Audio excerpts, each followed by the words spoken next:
Mutual funds industry की category के अंदर क्वांट म्यूचुअल फंड्स ने एक रेवोल्यूशन चला दिया है। अगर आप इसके लास्ट के 4-5 ईयर्स के रिटर्न्स देखेंगे किसी भी कैटेगरी, चाहे वो एक्टिव फंड्स हो, mid cap, small caps, flexi cap, किसी भी कैटेगरी ऑफ फंड्स हो, उसके अंदर इसने ऑलमोस्ट CAGR यानी कि एनुअली जो रिटर्न्स दिए हैं वो मोर देन 20% दिए हैं। यानी कि अगर आपने इस फंड के अंदर 1 लाख रुपए 2017 के अंदर इन्वेस्ट किया होता आज से 5 साल पहले, तो वो आज आपको मिल गए होते 2.5 लाख से, यानी कि 2.6 to 2.75 लाख तक आपको वो पैसा मिल गया होता है। यानी कि आपका पैसा 2.5 गुना से भी ज़्यादा किया है 5 साल के अंदर, यानी कि आपका CAGR बनता है 20%। इस वीडियो के अंदर हम देखेंगे कि क्वांट म्यूचुअल फंड के अंदर क्या स्पेशलिटी है, क्योंकि इसका AUM साइज अगर आप देखेंगे जो आपसे 4-5 साल पहले सिर्फ 200 करोड़ था, 200 करोड़ था, वो अब 6000 से भी ज़्यादा करोड़ का हो चुका है। तो hello friends, welcome to my channel Simply Money. और आपने अगर अभी इस चैनल को सब्सक्राइब नहीं किया है तो काइंडली सब्सक्राइब टू इट। तो let's begin with our video. अगर हम क्वांट म्यूचुअल फंड को थोड़ा सा इसकी बैक हिस्ट्री से समझते हैं तो क्वांट म्यूचुअल फंड जो टेक्निकली एग्जिस्ट कर रहा है वो 2017 से एग्जिस्ट कर रहा है। 2017 के अंदर जो क्वांट कैपिटल है उसने एक्वायर कर लिया था हमारा स्कॉट्स म्यूचुअल फंड, और उसकी बाद से उसका नाम चेंज हो गया था and it became a quant mutual fund right from 2017। लेकिन अगर थोड़ा सा और इसकी हिस्ट्री में पीछे जाते हैं तो इसके जो फाउंडर हैं, जो इसके डायरेक्टर हैं, ही दैट इज संदीप टंडन जी, जो कि एक स्टॉक मार्केट में एक बहुत ही रिनोन ट्रेडर है, राइट। और यही ट्रेडिंग की मेंटालिटी जो है हमारे क्वांट म्यूचुअल फंड की एक बेसिक्स बन जाती हैं। कैसे? जैसे आपको पता है कि किसी स्टॉक मार्केट के अंदर 2 कैटेगरी ऑफ इन्वेस्टमेंट मेंटालिटी होती है। या तो आप एक इन्वेस्टर की तरह इन्वेस्ट करते हैं। इन्वेस्टर क्या करता है? इन्वेस्टर ये करता है कि आपके जो स्टॉक्स होते हैं उनको बाय करता है, या म्यूचुअल फंड को बाय करता है, होल्ड करता है, और जो लॉन्ग टर्म तक उसको होल्ड रखता है और कंपाउंडिंग का मजा लेता है, और उसी से ही वो अर्न करता है अपने रिटर्न्स को। जो ट्रेडर होता है वो होल्ड नहीं करता है, वो क्या करता है, वो स्टॉक्स को टेक्निकल्स पे लेता है रादर देन फंडामेंटल्स। टेक्निकल्स का मतलब है कि जब स्टॉक नीचे ट्रेड कर रहा है तब वो उसको परचेज करता है, और जब वो हाई यानी कि जब उसमें मोमेंटम होता है तब उसको सेल आउट करता है और वो अपना प्रॉफिट बनाता है। तो यही होता है ट्रेडर, जिसको बाय एंड होल्ड के टोटली अगेंस्ट होता है, और वो सिर्फ और सिर्फ अपने प्रॉफिट्स देखता है शॉर्ट टर्म ड्यूरेशन के अंदर और मोमेंटम को फॉलो करता है। तो फंडामेंटल जो है हमारा क्वांट म्यूचुअल फंड के अंदर, यही हमारा जो ट्रेडिंग मेंटालिटी है वो हमारे क्वांट म्यूचुअल फंड के अंदर एग्जिस्ट करती है। नाउ अगर हम थोड़ा सा सेकंड अगर हम स्टेप में समझें क्वांट म्यूचुअल फंड का क्या मतलब है। क्वांट में सबसे बड़ा मतलब है हमारा क्वांट यानी कि डेटा ड्रिवन अप्रोच फॉलो करता है हमारा क्वांट म्यूचुअल फंड।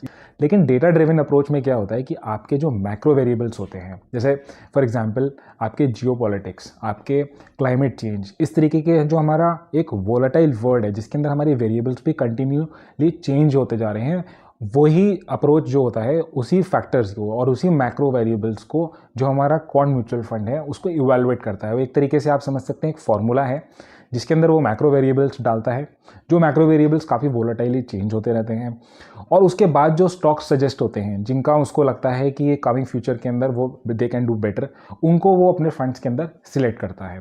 यही एक बड़ा रीज़न है कि जो हमारा क्वांट म्यूचुअल फंड है उसके अंदर जो स्टॉक्स होते हैं वो थोड़ा सा चर्न रेट, यानी कि अगर आप उनको देखेंगे एक टाइम फ्रेम में और अगर आप नेक्स्ट टाइम फ्रेम में उनको थोड़े टाइम बाद देखेंगे तो वो स्टॉक्स जो होंगे उसके अंदर वो ऑलमोस्ट डिफरेंट होंगे, ऑलमोस्ट टोटली डिफरेंट होंगे। क्यों?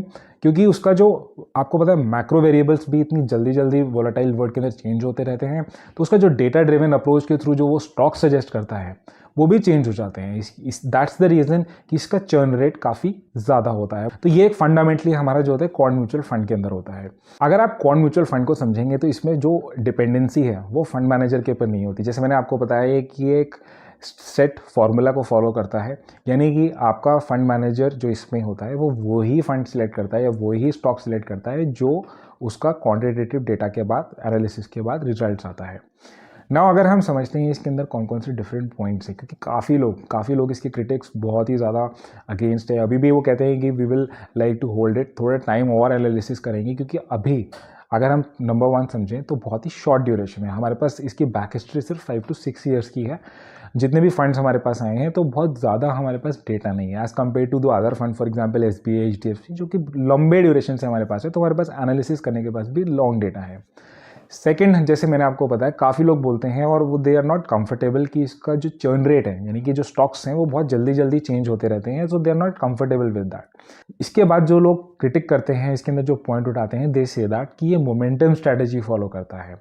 और मोमेंटम स्ट्रैटेजी जो होती है आपके जो बुल फेज होती है, यानी मार्केट जब ऊपर जाता है तब तो वर्क करती है, बट क्या ये बियर मार्केट में काम करेगी या नहीं करेगी, इस पर भी काफ़ी क्रिटिक्स को क्वेश्चन होते हैं। फाइनली काफ़ी लोग ये भी बोलते हैं कि जो स्टॉक्स हैं इसके अंदर बहुत ही हाई बीटा स्टॉक्स हैं, और अगर इसका AUM साइज़ जो अभी थोड़ा सा as compare to the other funds limited है, लेकिन जब ज़्यादा AUM साइज़ हो जाएगा तब जब ये स्टॉक मार्केट के अंदर बाय और सेल ऑर्डर लगाएगा तो अपना जो स्टॉक मार्केट है उसके अंदर भी जो प्राइसेस हैं वो भी वैरी करेंगे। बट इसका भी काउंटर किया है जो हमारा फंड्स हैं, जो हमारा क्वांट म्यूचुअल फंड्स हैं, उन्होंने इन सब क्रिटिक्स को के पास उन्होंने आंसर किए इन सब क्वेश्चंस को, बिकॉज दे हैव सेड कि yes it follows a momentum strategy, but ये मार्केट के हिसाब से स्ट्रैटेजी चेंज भी करता है। पहले इसके अंदर ग्रोथ स्टॉक्स थे, जैसे कि आजकल के मार्केट के हिसाब से वैल्यू स्टॉक्स जो हैं वो ज़्यादा प्रेफरेबल हैं, तो इन्होंने जो फंड्स हैं उसके अंदर भी चेंजेस किए हैं। They have move from growth stocks to value stocks.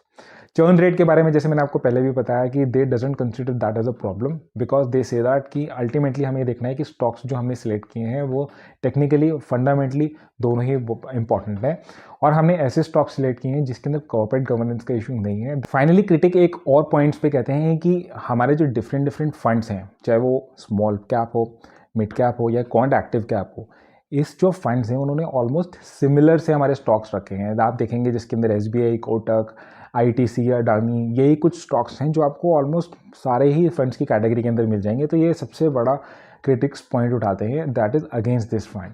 Now जो हमारा जो रिप्लाई आता है हमारा जो fund managers quant mutual funds की तरफ से, वो यही कहते हैं कि नंबर 1 सबसे पहले जैसे बोला कि AUM साइज़ जो अभी इनका कम है, तो वो दे से दैट कि हमारा जो स्टॉक मार्केट है उसके अंदर लिक्विडिटी इनफ है, और म्यूचुअल फंड्स भी जो होते हैं वो 35% तक वो डेरिवेटिव्स यूज़ कर सकते हैं, तो that should not be a problem. अगर आगे चल के इसका AUM साइज़ बढ़ता है तो वो प्रॉब्लम नहीं है।